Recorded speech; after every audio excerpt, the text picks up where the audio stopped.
parents, bonjour. Aujourd'hui, je vais vous donner une petite stratégie de vie qui est très importante à mettre en place au plus vite avec les enfants quand ils grandissent.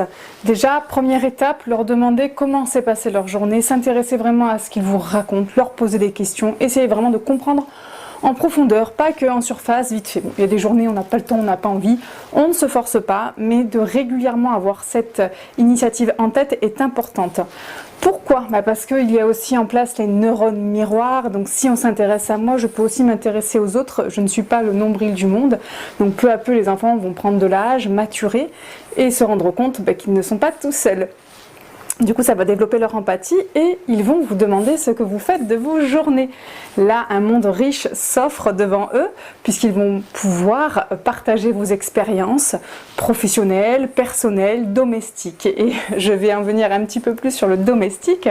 Quand parfois je suis en vacances avec mes enfants, je les mets au centre aéré une journée ou plusieurs journées dans la semaine, pour que j'ai aussi l'impression de passer des bonnes vacances, de souffler, de me reposer, de dormir et de faire du ménage, de faire à manger.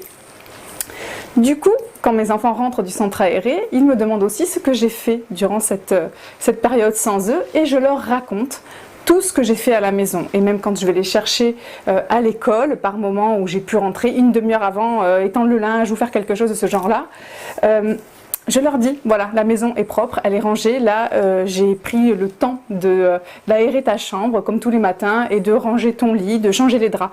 Je leur fais, pas point par point, méticuleusement tous les jours, mais le plus souvent possible, je leur explique ce qu'il se passe dans cette maison, ce que le coparent fait aussi à la maison. Comme ça, ils savent ce qu'il s'y passe.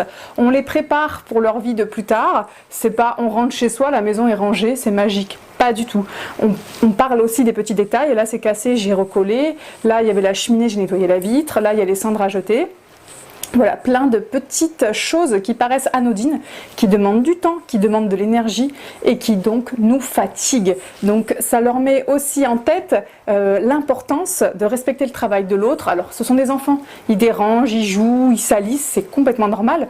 Par contre, ils se rendent bien compte que quand c'est sali, il faut nettoyer parce que on va pas s'asseoir sur des excréments, sur du pipi, sur du lait, sur du yaourt. Du coup, les enfants font bien plus attention à ce qu'ils font et prennent conscience du travail des adultes qui va finir par leur être délégué certaines tâches de la maison. Voilà, moi j'ai un grand préado, donc il commence depuis longtemps déjà à faire des petits travaux, mais là, il est plus grand, du coup, il a des tâches un peu plus importantes.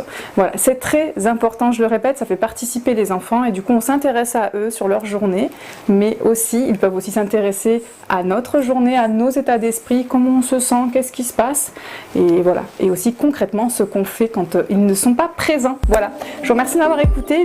N'hésitez pas à vous abonner à ma chaîne YouTube. Je vous dis à bientôt. Au revoir.